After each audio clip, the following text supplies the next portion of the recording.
Iran में हुकूमती तब्दीली वारो ख्वाब में अमरीका ऐं इसराइल जी नाकामीअ खां पोइ ॿिन्ही इतिहादियुनि पारां ईरान खां आबनाए हुरमज़ ताक़त जे ज़ोर ते खोलराइण जूं दावाऊं साम्हूं आयूं आहिनि। जंग खे 2 हफ़्ता गुज़रण खां पोइ बि ईरान में हुकूमत जी तब्दीली वारो ख्वाब अमरीका ऐं इसराइल जो पूरो न थी सघियो आहे, जॾहिं त ईरान हिकु हफ़्ते खां आबनाए हुरमज़ में तेल जे जहाज़नि जी चुरपुर ते मुकमल पाबंदी हणी छॾी आहे। ईरान जे अहिड़े ऐलान खां पोइ सॼी दुनिया में मुआशी बहरान ऐं तेल जे अघनि में वाधि थियणु शुरू थी वई आहे। अहिड़ी सूरतहाल खां पोइ अमरीका मथां अरब मुल्कनि जे इतिहादियुनि ज़ोर भरियो आहे त जंगबंदीअ लाइ राह हमवार कई वञे। इन खणी चइजे त हिन वक़्तु आबनाए हुरमज़ जंग जो महवर बणिजी वियो आहे।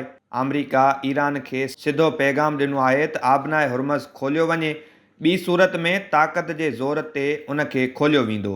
ईरान अमरीका खे धमकीअ जो जवाबु धमकीअ सां ॾिनो आहे ऐं अरब मुल्कनि ते वाज़े कयो आहे त अमरीका जा फ़ौजी अॾा ख़तमु कराया वञनि, न त उन्हनि मथां हमला जारी रहंदा। ॿिए पासे इसराइल जे दिफ़ा वारे वज़ीर जो चवणु आहे त ईरान सां हलंदड़ जंग हाणे फ़ैसिले तरफ़ वञी रही आहे। गुज़िरियल राति ईरान जे ख़ार्ग ॿेट मथां अमरीकी हमले ते इसराइल जे दिफ़ा वारे वज़ीर सदर ट्रंप खे मुबारकूं ॾिनियूं आहिनि ऐं ट्रंप जे आबनाए हुरमज़ में बारूदी सुरंग विछाइण वारे जवाब जी साराह पिणु कई आहे, जॾहिं त ईरान उन्हनि इल्ज़ामनि जी तरदीद कंदे चयो आहे त आबनाए हुरमज़ में हू को बि बारूदी मवाद न विछाए रहिया आहिनि। इसराइल एयरफोर्स पंहिंजे बयान में चयो आहे त ईरान जी अवाम चाहे त अॼु ई हुकूमत जो तख़्त ऊंधो थी वेंदो। हाणे ॾिसणो इहो आहे त छा आबनाए हुरमज़ वारे मामले ते ईरान मथां हमला थियणु बंदि थींदा।